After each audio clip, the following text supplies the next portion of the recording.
Malacca ஜலசந்தி பகுதியில் உருவான சென்யார் புயல் இந்தோனேஷியா கடற்கரையை கடந்து வலுவிழந்த நிலையில இப்போ புதிதா வங்கக்கடலில் டிட்வா என்ற புயல் உருவாகி உள்ளதா வானிலை ஆய்வு மையம் தெரிவிச்சிருக்காங்க. இது புதுவை, சென்னை, தெற்கு ஆந்திராவை நோக்கி நகரும்னு கணிக்கப்பட்டிருக்கு. இது பற்றி விரிவாக பார்க்கலாம். இந்த புயல் காரணமாக தமிழகத்தில் குறிப்பாக சென்னையில வரும் 29 மற்றும் 30ஆம் தேதிகள்ல மிக கனமழை பெய்யக்கூடும்னு சொல்லப்படுது.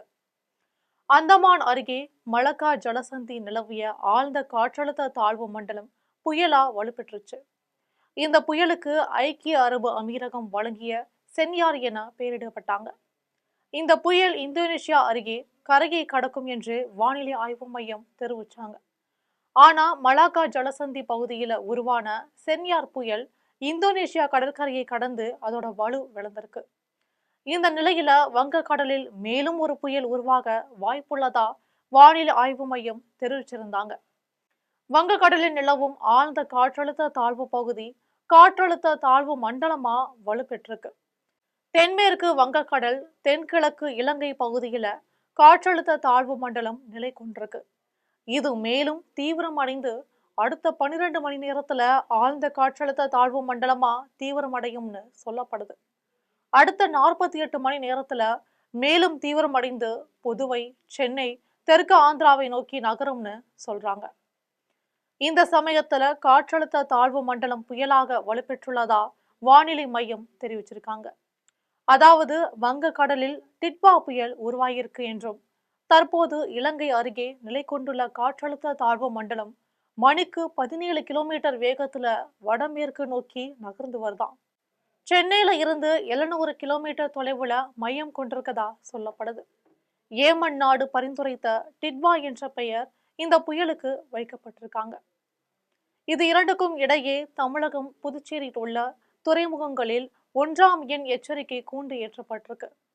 இலங்கை அருகே காற்றழுத்த தாழ்வு மண்டலம் உருவாகி உள்ள சூழல்ல இந்த புயல் எச்சரிக்கை கூண்டு ஏற்றப்பட்டிருக்காங்க. மீனவர்கள் கடலுக்குள் செல்ல வேண்டாம் என்றும் ஏற்கனவே கடலுக்கு சென்ற மீனவர்களும் கரைக்கு திரும்புமாறு அறிவுறுத்தப்பட்டிருக்காங்க. 1ஆம் எண் புயல் எச்சரிக்கை கூண்டு ஏற்றப்பட்டால் புயல் உருவாகக்கூடிய வானிலை சூழல் ஏற்பட்டுள்ளதுன்னு குறிப்பாகும். இந்த புயல் சென்னை மற்றும் ஆந்திரா இடையே கரையை கடக்கும்னு கணிக்கப்படுது. வட தமிழகம், தென் ஆந்திரா பகுதிகளுக்கு இடையே நகர வாய்ப்பு இருக்கு.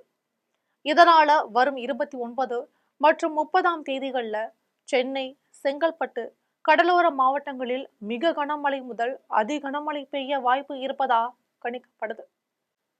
இந்த புயல் காரணமாக புதுக்கோட்டை, தஞ்சை, திருவாரூர், நாகப்பட்டினம் ஆகிய 4 மாவட்டங்களுக்கு அதி கனமழைக்கான ரெட் அலர்ட் விடுக்கப்பட்டிருக்காங்க. 28ஆம் தேதி புதுக்கோட்டை, தஞ்சை, திருவாரூர், நாகப்பட்டினம்ல அதி கனமழை அதாவது ரெட் அலர்ட் பெய்ய வாய்ப்புள்ளதா சொல்றாங்க. தூத்துக்குடி, விருதுநகர், மதுரை, பெரம்பலூர், கடலூர் மாவட்டங்கள்ல மஞ்சள் அலர்ட் விடுக்கப்பட்டிருக்கு. நவம்பர் 29ஆம் தேதி நாகப்பட்டினம், திருவாரூர், மயிலாடுதுறை, கடலூர், விழுப்புரம், செங்கல்பட்டு மாவட்டங்கள்ல அதி கனமழை பெய்வதால ரெட் அலர்ட் விடுக்கப்பட்டிருக்கு.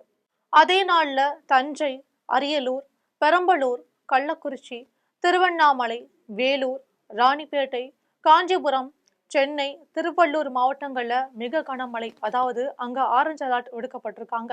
அதே போல புதுக்கோட்டை, திருச்சி, கரூர், நாமக்கல், சேலம், தருமபுரி, கிருஷ்ணகிரி, திருப்பத்தூர் மாவட்டங்கள்ல மஞ்சள் அலர்ட் விடுக்கப்பட்டிருக்கு.